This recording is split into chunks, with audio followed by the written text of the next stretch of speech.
Olá!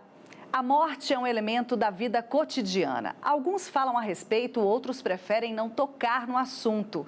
Para muitos, a morte representa o fim, quando, na verdade, é apenas o começo de muitas obrigações e direitos, assim como o nascimento. Tem uma série de consequências jurídicas. Morrer e suceder. Este é o assunto do Fórum de hoje. Vamos começar? O direito pós-morte é um tema que já foi abordado em profundidade no Saber Direito pela professora Raquel Bueno.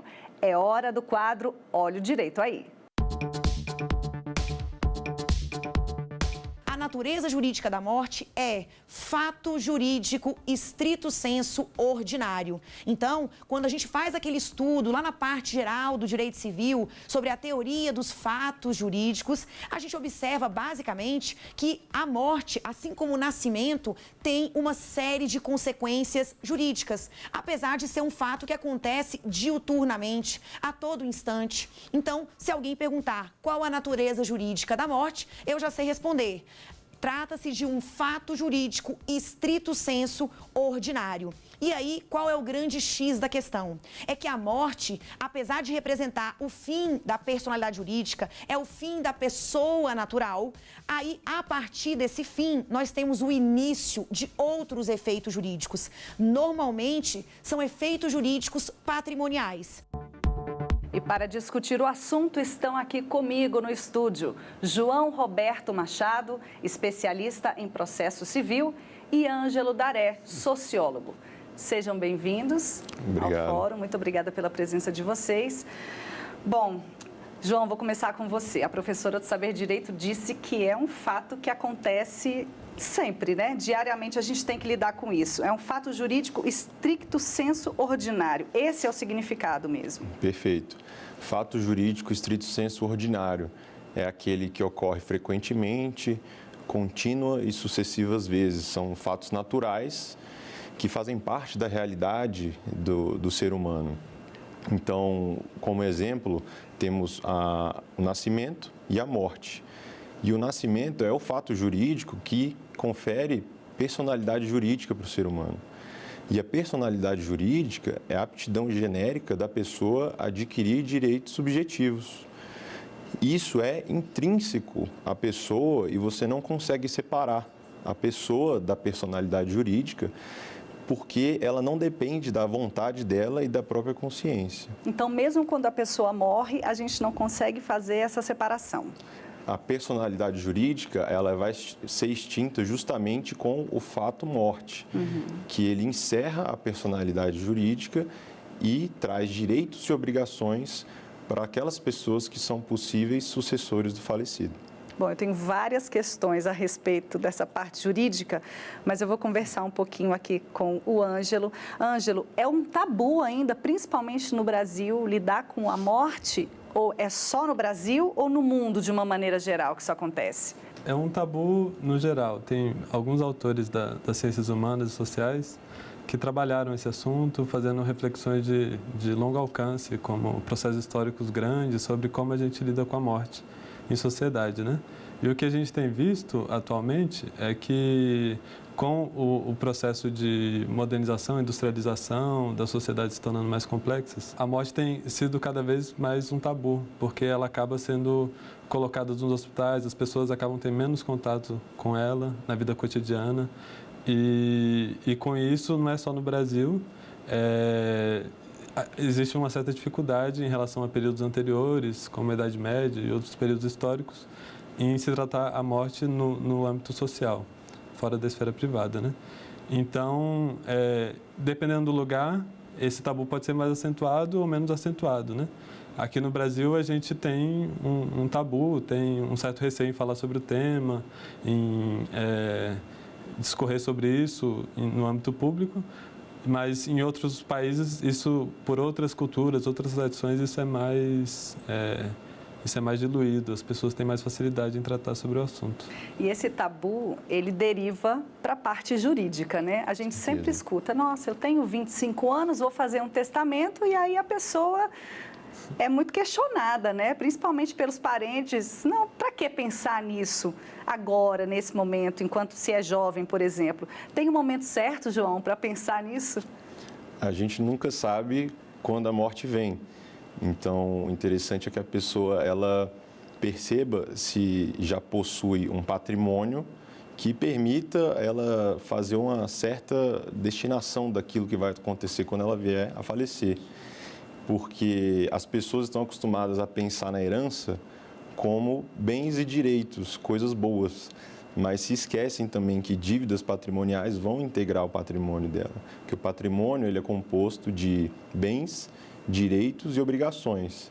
Bens é aquilo que você tem material ou imaterial, direitos são bens em posses de terceiros e obrigações são direitos de terceiros que terceiros têm com você.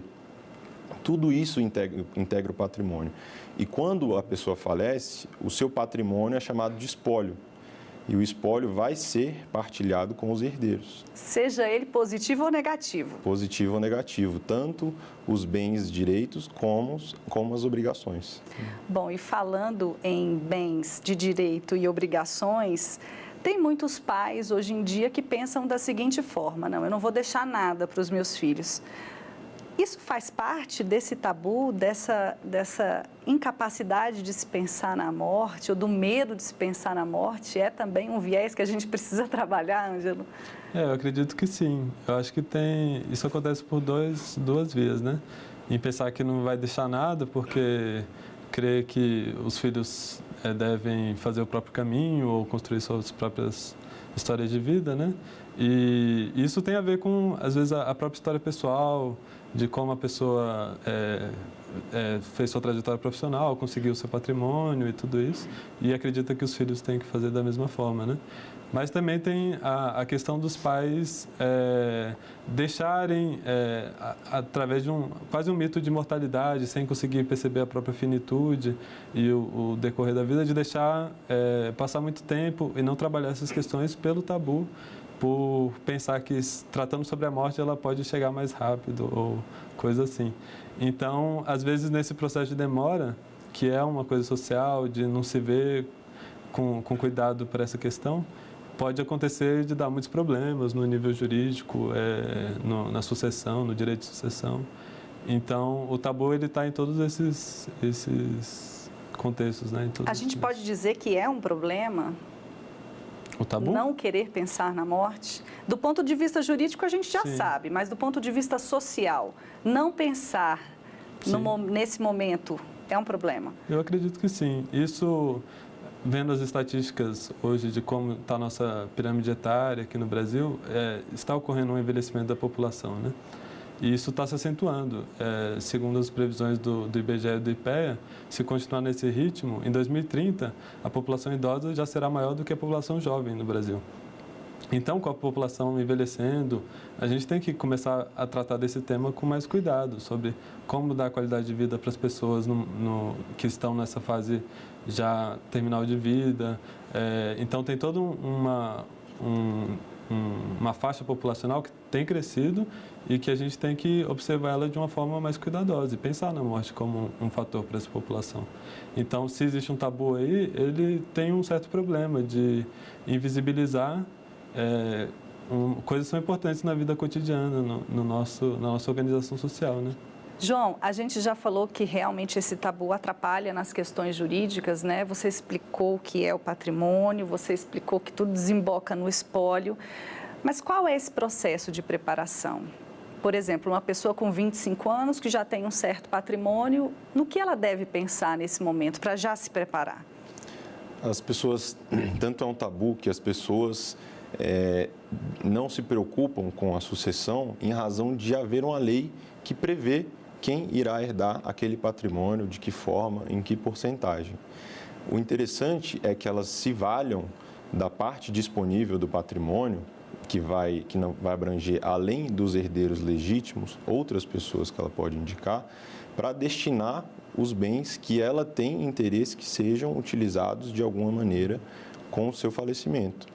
Então, as pessoas esquecem que existem meios jurídicos de destinar parte do seu patrimônio após o seu falecimento e acredito que em razão do tabu, porque como a própria lei prevê que, a princípio, o patrimônio será dos descendentes os ascendentes do cônjuge e depois para os colaterais, as pessoas não se preocupam em dar uma destinação para o patrimônio que tem hoje. Então, se valem da lei como respaldo para evitar encarar essa discussão do que vai acontecer com o meu patrimônio após a morte. E isso precisa ser feito de forma legal ou, por exemplo, uma carta de próprio punho é válida? Existem formas legais, existem requisitos para que o testamento seja válido. Isso precisa ser observado. É interessante que seja consultado um advogado para evitar até que esse testamento seja declarado inválido posteriormente. Então, a intenção é sempre que a vontade da pessoa prevaleça. Não podemos deixar que um vício de formalidade venha colocar em xeque tudo aquilo que ela quis que acontecesse após o seu falecimento. Ângela, um pensamento muito comum é o seguinte: bom, eu tenho 5 filhos, eles se dão muito bem, então eu não preciso pensar nisso, né? Sim. Mas socialmente as pessoas podem mudar após o falecimento, né, de um ente querido. Isso é muito delicado, né? Às vezes as concepções que a gente tem em sociedade não vem bem esse momento da morte, do luto. O tabu está até nisso, né? A gente não imagina como que as coisas se transformam, tanto do ponto de vista material, quanto do ponto de vista psicológico, psíquico, né? Então, um momento de um falecimento, ele pode mudar toda a estrutura de uma família, de uma casa, de um lar. Então, é algo a se pensar que, às vezes, a noção que a gente tem da harmonia familiar e da harmonia que a gente tem em casa, nem sempre com uma morte, às vezes dependendo da condição da morte, né? A questão dos hospitais, às vezes é muito sofrido para a família ter que acompanhar o ente querido ali no hospital. Isso gera uma mobilização sentimental muito forte, às vezes gera desarmonia, uma pessoa tem que ficar mais, outra menos. Então, são várias coisas que têm que ser vistas com calma, que são coisas da forma que a gente está organizando a morte socialmente, né? É muito baseado em hospital, em pouco contato. As pessoas passam um pouco tempo juntos, geralmente só uma pessoa da família que acompanha. Então, são coisas delicadas que, quando a pessoa falece, tem uma série de fatores que, às vezes, dão problemas, né? Em como dividir. Uma pessoa acha que deve receber mais porque acompanhou mais, outra acha que tem que distribuir de outra forma. Então, isso causa muita confusão na própria família, porque o genitor, ciente de como será feita a sucessão legal, ciente da ordem, da partilha, crê que isso vai dar certo quando ele vier a falecer. Mas, na verdade, ele pode usar esse momento de convivência da família, em que todos estão bem, para estipular isso. Sim. Cada um vai ficar com tantos por cento, esse percentual será representado por esses bens. Eu tenho essas dívidas que ainda não foram quitadas, eventualmente elas terão que ser quitadas.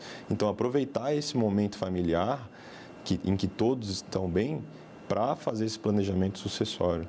Ainda que ele observe o regramento legal e não seja um testamento, você conversar isso com os seus herdeiros vai evitar esse conflito, pode evitar um processo judicial de inventário, pode evitar a sonegação de bens herdados, que é um processo judicial que vai levar muito tempo, vai exigir um custo alto. Se você se preocupar ainda mais, você pode fazer um planejamento sucessório mais elaborado, a fim de evitar o impacto tributário na transmissão dos bens. Então, é importante que a gente utilize o momento, enquanto não há problema, para evitar que ele ocorra, porque, infelizmente, não será possível fazer mais nada quando ele vier a ocorrer. Pois é, a perda de uma pessoa querida não é um processo fácil de ser enfrentado, como sabemos. E como a psicologia pode auxiliar neste processo? Vamos ver. É um processo que impõe 4 tarefas também difíceis de serem realizadas, mas que o enlutado precisa dar conta. É aceitar a realidade daquilo que aconteceu, experimentar esses sentimentos bastante difíceis, se ajustar à nova situação com a falta da pessoa e o ajuste dos papéis que essa pessoa executava na vida e reinvestir a sua vida apesar daquela falta. Lidar com a sua vida e reinvestir nela apesar da falta. Essas tarefas do luto não são simples. Para que a pessoa consiga, ela precisa ter recursos internos e também vai depender do tipo de vínculo que ela tinha com o falecido e do tipo de morte que ocorreu. Então, já por si só, não é um processo fácil. Agora o Fórum faz uma rápida pausa e volta já já, depois do intervalo.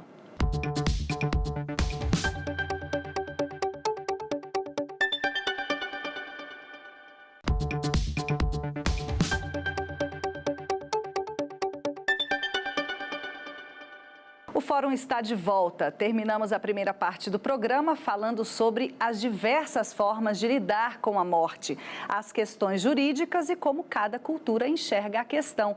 Agora vamos falar sobre como tratar o tema morte para quem está em estado terminal. Ângelo, agora eu queria que você falasse sobre a sua pesquisa. Você esteve no México, né? Você falou sobre diversos pontos para pessoas que estão em estado terminal. Explica para a gente como é que foi essa pesquisa, a que conclusão você chegou? Claro. Eu fiz uma pesquisa especificamente sobre cuidados paliativos, que é uma forma que tem se institucionalizado, tem crescido no mundo todo e aqui no Brasil tem também, no México tem, que é uma forma de se encarar o contato com a morte, o processo do morrer, né?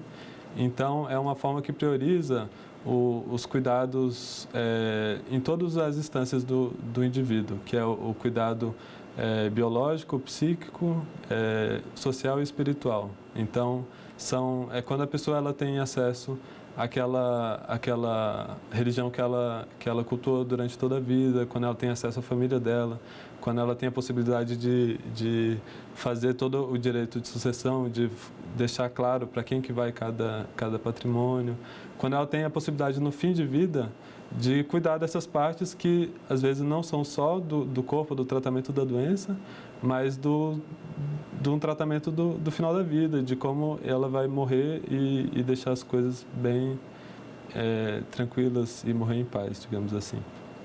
E eu fiz a pesquisa aqui em Brasília, no Brasil, e fiz na Cidade do México também. E eu fui pesquisar lá muito em função da visão que tem a cultura mexicana sobre a morte, né? Já é uma coisa que existem filmes, livros, existem a Festa dos Mortos, que vão muitos turistas, então já é uma cultura que tem essa proximidade, eles tratam a morte de uma forma diferente, mais próxima. E lá, realmente, esses serviços de cuidados paliativos, eles são bem trabalhados nos hospitais que eu pude conhecer. Eu conheci 2 equipes e eram cuidados, recebiam investimentos dos hospitais, os profissionais tinham uma formação longa e sobre esse processo próximo da morte.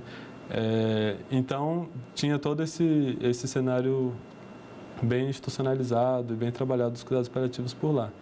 E aqui em Brasília também existem essas iniciativas, principalmente na esfera pública do SUS. Então, é especificamente essa forma de tratar a morte que lida com observar o tempo do corpo e buscar não alongar demais a morte, sem que a pessoa tenha uma qualidade de vida, sem que ela esteja com consciência, perto da família. O processo natural mesmo. Exatamente. Né? E também de não antecipar, né? Como em outros países já existe uma legislação sobre isso, como a eutanásia ou coisa assim, que aqui no Brasil a gente não tem. Então, a ideia seria enxergar a morte no processo do corpo, como ela ocorre sem sofrimento, mas no tempo do corpo mesmo. E aí isso dá um nome de ortotanásia. João, em casos em que o paciente não pode falar, não tem como se pronunciar, fica ainda mais complexo esse processo de sucessão, né? Por isso que é importante aproveitar o momento que se tem saúde plena para planejar a sucessão para os seus herdeiros. Porque ainda mais hoje, com a qualidade de vida muito boa, a expectativa de vida muito alta, a queda na saúde é muito acentuada. Então, a pessoa tinha plenas condições de saúde em meses, semanas atrás e se vê perto do óbito, sem condições de dispor dos seus patrimônios da forma que queria.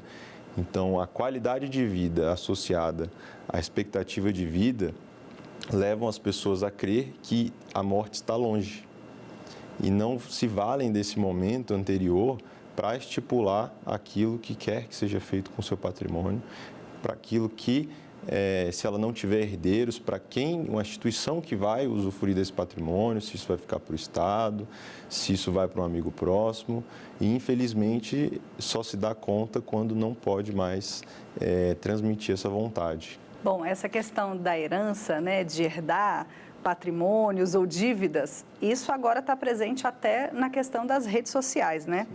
Hoje em dia é possível você direcionar um herdeiro, por exemplo, para a sua página no Facebook. É isso que a gente vai ver agora no vídeo. Acompanhe aí. Uma pesquisa da Online Beyond Digital constatou que a função de herdar uma conta do Facebook de um parente ou amigo falecido deverá ser algo bem comum nos próximos anos. Em 2098, o número de usuários mortos irá ultrapassar o de vivos, se a plataforma durar até lá. Só neste ano, 970 mil usuários da rede vão morrer em todo o mundo. Bom, isso já é uma realidade, né? Hoje você entra nas configurações da conta e parametriza alguém que vai herdar. Isso é importante também, né? Porque se eu morro hoje, é muito complexo o resgate dessa senha e aí as informações ficam circulando. É complexo mesmo isso, João? Perfeito. São os chamados bens digitais. O que vai ser feito desses bens? Um perfil na rede social, às vezes, não tem um cunho financeiro. É um perfil que você guarda suas memórias, você interage com seus amigos. Mas isso pode acontecer em redes sociais que vão trazer um retorno financeiro. Influenciadores digitais, por exemplo. Influenciadores digitais.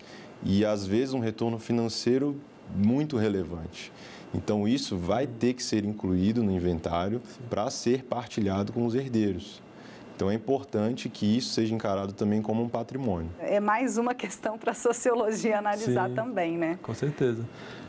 Essa é uma questão muito relevante, né? Dentro disso que a gente está conversando, de planejamento e de observar a morte por uma visão além do tabu, enxergar ela em todas as suas condições. A questão digital é muito importante, porque são informações que ficam circulando. Às vezes a pessoa que faleceu não deu uma diretriz sobre se gostaria de permanecer com a conta no ar ou se às vezes para parentes próximos é um pouco embaraçoso você rever informações e estar tendo contato, revendo aquelas informações ali cotidianamente sem poder apagar ou coisa assim. E também tem outro lado que é a possibilidade das redes sociais tornarem um memorial, né? Se as contas ficam no ar, seriam muitos dados, muitas informações de pessoas já falecidas, seriam muitos dados de outros períodos históricos, né? É mais uma questão para se pensar. João, eu queria voltar um pouquinho na questão do espólio. O espólio é sempre um problema, né? Então, a gente já disse que tem que ter planejamento e tal. Mas por que demora tanto? Por que é um processo tão demorado, principalmente quando não há planejamento, né? A gente percebe que é um processo caro, né? E é um processo lento, na maioria das vezes, mesmo havendo uma confirmação de que está todo mundo em acordo. O processo judicial, por si só, é lento. Então, o espólio, fazendo parte do inventário, que o espólio será partilhado para os herdeiros, ele não sendo feito na via administrativa, ele vai ter que ser feito na via judicial e o processo judicial é lento.